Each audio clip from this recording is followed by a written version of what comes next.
आज की इस चर्चा में हम एक ऐसी कहानी के पन्नों को पलटने वाले हैं जो इतिहास, आस्था और चमत्कारों का एक बेहद दिलचस्प संगम है। हम बात कर रहे हैं पैगंबर मोहम्मद सल्लल्लाहु अलैहि वसल्लम के जन्म और उनके बचपन की उन घटनाओं की जिनका वर्णन हमारी स्रोत सामग्री में बहुत ही विस्तार से किया गया है।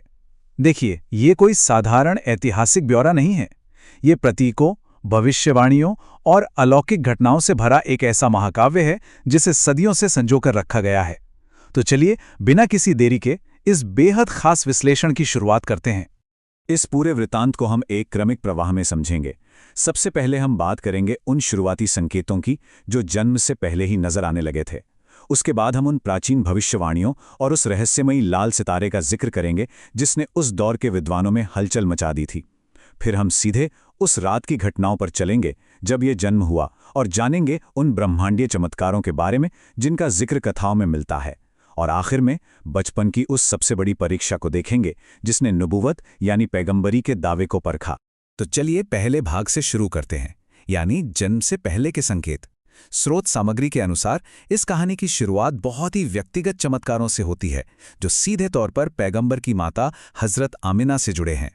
जरा कल्पना कीजिए, प्रकृति मानो खुद इस असाधारण घटना की तैयारी कर रही थी। कथा बताती है कि हजरत आमना जब भी बाहर निकलती तो एक बादल का साया हमेशा उनके ऊपर चलता था ताकि उन्हें तेज धूप न लगे। और तो और, जब वो रास्तों से गुजरती तो पेड़ अपनी टहनियां झुका लेते थे, मानो उनके सम्मान में झुक रहे हों।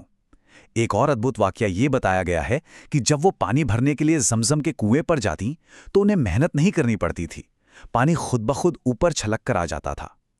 इसके साथ ही गर्भावस्था के पूरे 9 महीनों के दौरान उन्हें कोई भी दर्द, थकान या आम शारीरिक समस्या महसूस नहीं हुई। इस दौरान परिवार के भीतर हुआ एक खास संवाद इस कथा को और भी गहराई देता है। एक दिन दादा अब्दुल मुतल्लिब ने हैरानी से हजरत आमना से पूछा कि उनके आसपास से इराक या मिस्र के इतने महंगे और मनमोहक इत्र की खुशबू क्यों आती है। इस पर हजरत आमना का जवाब बड़ा ही खूबसूरत था। उन्होंने कहा कि उन्होंने जीवन में कभी कोई इत्र नहीं लगाया है, ये जो भी सुगंध है ये तो उस आने वाले मेहमान की बरकत है। ये वो पल था जब पूरे परिवार को गहराई से ये एहसास होने लगा था कि कुछ बहुत ही असाधारण होने वाला है। अब आते हैं दूसरे भाग पर, भविष्यवाणियां और लाल सितारा। पारिवारिक चमत्कारों से बाहर निकलकर आइए अब देखते हैं कि स्रोत के अनुसार वैश्विक स्तर पर क्या भविष्यवाणियां की जा रही थीं। यहाँ पर ये संख्या 10 बहुत ही अहम है। स्रोत हमें बताता है कि यहूदी ग्रंथों, विशेष रूप से तौरेत में ये एकदम स्पष्ट भविष्यवाणी की गई थी कि अंतिम पैगंबर के जन्म से ठीक 10 दिन पहले आसमान में एक अनोखा लाल सितारा चमकेगा। और कथा के अनुसार बिल्कुल वैसा ही हुआ। जैसे ही ये लाल सितारा आसमान में उभरा, उस समय के धार्मिक विद्वानों के बीच एक जबरदस्त हलचल और बेचैनी फैल गई। इस लाल सितारे को देखते ही विद्वानों में जो खलबली मची वो उनकी आनन फानन में शुरू हुई तलाश से साफ समझ आती है। घबराहट में उन्होंने सबसे पहले मदीना में खोजना शुरू किया कि क्या वहां किसी ऐसे खास बच्चे का जन्म होने वाला है। जब मदीना में कोई सुराग नहीं मिला तो उनकी तलाश मक्का की ओर मुड़ गई और वहां उन्हें पता चला कि अब्दुल मुत्तलिब के घर एक बच्चे का जन्म होने वाला है जिसके पिता अब्दुल्लाह का पहले ही इंतकाल हो चुका है। ग्रंथों में भविष्यवाणी एक यतीम बच्चे की ही थी और इस समानता ने पूरी कहानी में एक गजब का रहस्य और रोमांच भर दिया। अब हम पहुंचते हैं तीसरे भाग पर, इस पूरे वृत्तांत का सबसे महत्वपूर्ण हिस्सा, जन्म की रात। ये 12 रबीउल अव्वल की वो रात थी जहां स्रोत सामग्री हमें कुछ बेहद चौंकाने वाले विरोधाभास दिखाती है। कथा में ये जो तुलना की गई है वो सच में ध्यान खींचने वाली है। एक तरफ स्रोत उस घर की अत्यधिक सांसारिक गरीबी का वर्णन करता है जहां अंधेरी रात में एक चिराग जलाने के लिए तेल तक मौजूद नहीं था, और ठीक उसी समय दूसरी तरफ आसमान से तारे जमीन के इतने करीब आ रहे थे मानो वो खुद इस नए बच्चे का स्वागत करने के लिए उतर रही हों। सांसारिक कठिनाई और ब्रह्मांडीय भव्यता का ये अद्भुत कंट्रास्ट कहानी के प्रभाव को कई गुना शक्तिशाली बना देता है। उस रात जन्म के समय मौजूद दाई शिफा ने जिन 3 खास चमत्कारों का जिक्र किया है वे भी बेहद असाधारण हैं। उन्होंने देखा कि बच्चे की गर्भनाल मां से पहले से ही अलग थी। दूसरी बात, बच्चा जन्म के समय होने वाली हर तरह की शारीरिक अशुद्धियों से पूरी तरह मुक्त और एकदम साफ था। और तीसरी बात, वो पहले से ही खतना किया हुआ पैदा हुआ था। ये सभी शारीरिक विशेषताएं इस बात पर जोर देती हैं कि कथा के अनुसार यह जन्म किसी भी मायने में सामान्य नहीं था। लेकिन शायद सबसे ज्यादा हैरान कर देने वाली घटना तो जन्म के ठीक बाद घटी।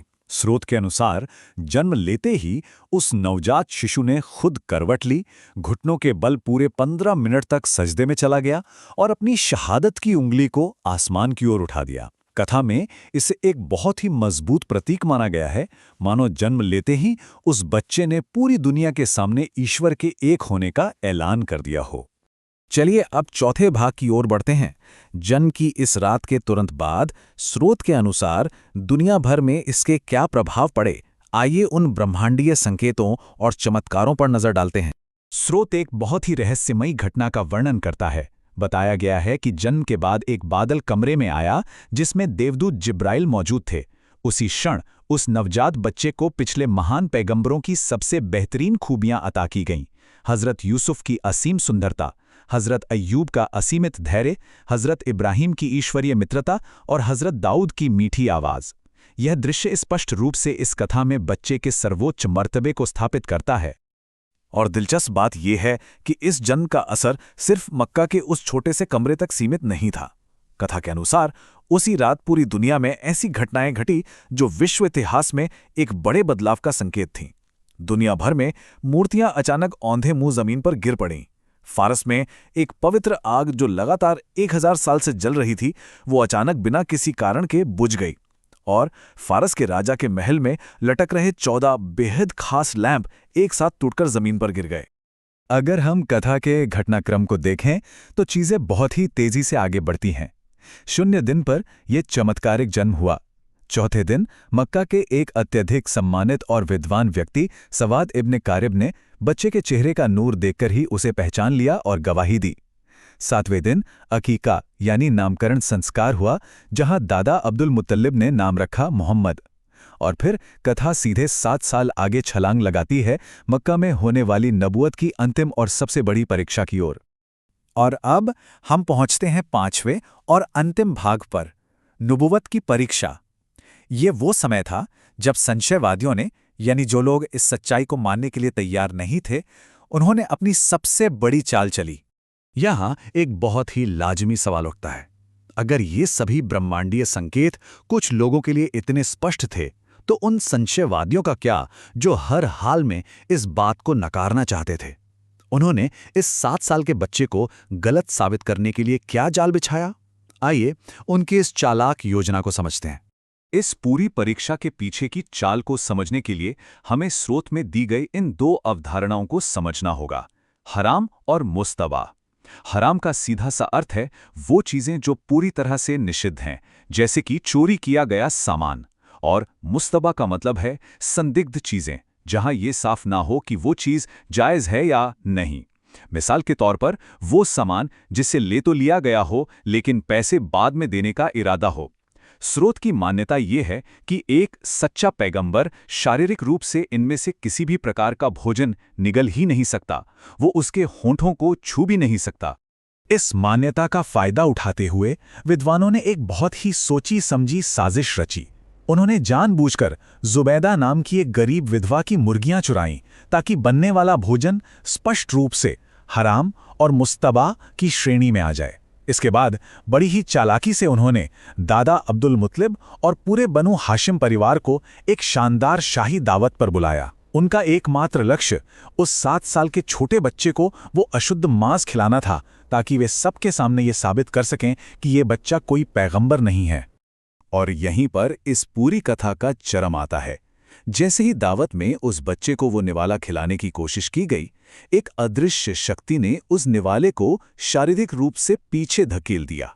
स्रोत बताता है कि चाहे उन्होंने कितनी भी बार कोशिश की हो, निवाला होंठों तक पहुंचने से पहले ही उनके हाथ खुद ब खुद खुल जाते थे और खाना नीचे गिर जाता था। इस चमत्कारिक घटना ने चुनौती देने वालों को पूरी तरह से हक्का बक्का कर दिया और ये साबित कर दिया कि वे जिस व्यक्ति की परीक्षा ले रहे हैं वो कोई साधारण इंसान नहीं है। तो इस पूरे विश्लेषण से हम क्या निष्कर्ष निकाल सकते हैं? ये कथा हमें ये सोचने पर मजबूर करती है कि यदि मौखिक परंपराओं और सांस्कृतिक आख्यानों में ऐतिहासिक शख्सियतों के इतने गहरे, इतने बारीकी से विस्तृत और प्रतीकात्मक विवरण मौजूद हैं, तो इस दुनिया में और कौन सी भव्य कहानियां हैं जिन्हें अभी समझा जाना बाकी है। ये चर्चा किसी एक दृष्टिकोण को सही या गलत ठहराने के लिए नहीं थी, बल्कि ये दर्शाने के लिए थी कि एक सांस्कृतिक कथा के रूप में ये कहानी कितने विशाल और प्रभावशाली पैमाने पर बुनी गई है। उम्मीद है इस विश्लेषण ने आपको कुछ नया सोचने का अवसर जरूर दिया होगा। ज्ञान की इस खोज में हम आगे भी ऐसे ही विश्लेषण लाते रहेंगे। जुड़े रहिए।